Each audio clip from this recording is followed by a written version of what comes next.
What's up, everyone? So, here's another old school review of a movie that I watched over and over and over again as a kid. It's Ninja 3, The Domination. Now, the funny part about this movie is that I never really understood the title. I always asked, okay, so what was Ninja 1 and 2? And unless you dive deep into it, you're not going to ever find it. FYI, the first one is Enter the Ninja, the second one is Revenge of the Ninja.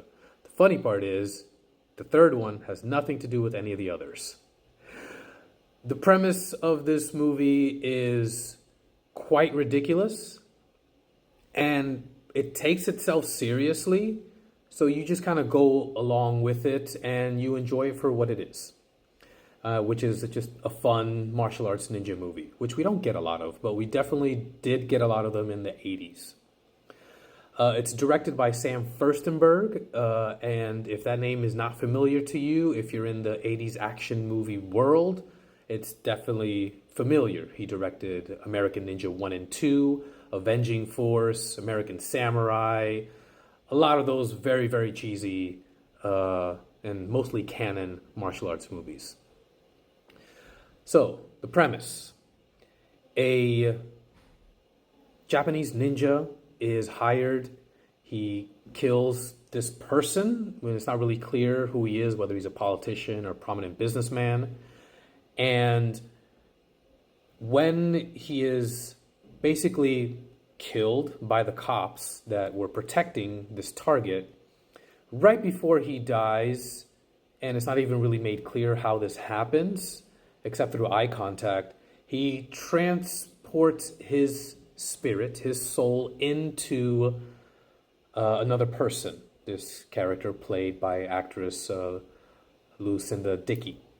And Lucinda Dickey's an interesting case because she was in a handful of movies, the Break-In 1 and 2, this movie, and I think maybe another, and then she just kind of disappeared from Hollywood. She's basically possessed, but it's not like The Exorcist, where it's the entire time. His spirit transports into her. When one of the things that happens is right before he almost dies, as he's getting shot by all of these police officers, he is able to remember some of the faces of those cops. And so what ends up happening is that when his spirit takes over Lucinda's character, he basically is going on a revenge tour and killing these cops who killed him. Yeah, it's terrible.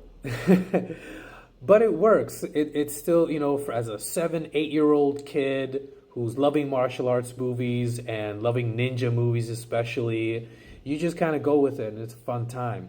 Now, I do have to give this movie its flowers for one particular scene that actually was very affecting. Like, I used to fast forward through this scene because I used to be so scared and freaked out.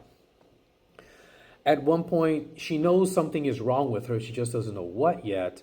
And then her and her boyfriend go to this kind of Japanese healer guy.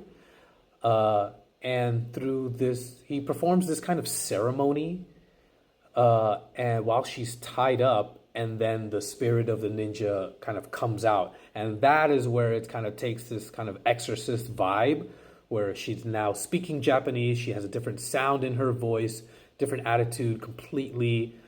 And that particular scene is handled very, very well. It is really freaky.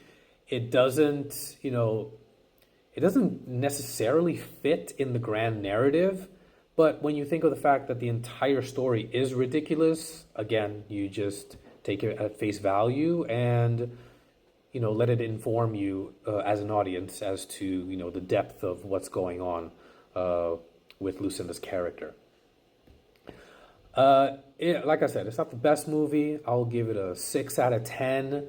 The 7-year-old version of me would definitely give it a 9 out of 10, but, I'm not that little kid anymore. But I loved this movie growing up.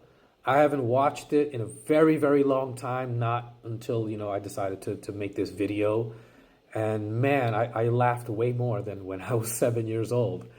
As an adult, if you were a child of the 80s, I highly recommend go back, watch this movie, and just kind of enjoy the nostalgia trip of it.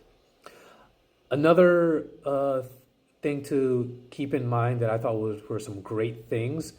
So Sho Kosugi is in this movie as well. He's actually the star of the first two movies in this ninja trilogy. He pops up at some point, even though he's not the protagonist of the story. They bring him in, and he does what he does in all of his movies. Go back to Pray for Death or Black Eagle in the '80s, and you kind of see that presence that he brings to the movie. He's great. And then another thing is the soundtrack, very synth heavy, but catchy, and it fits for the movie as well. Not in the ridiculousness of it, but it all kind of fits very, very well together. I highly recommend you look it up. Anyways, what about you? Let me know what you think in the comments below. Smash that like button, give me a follow, and I'll see you guys next time.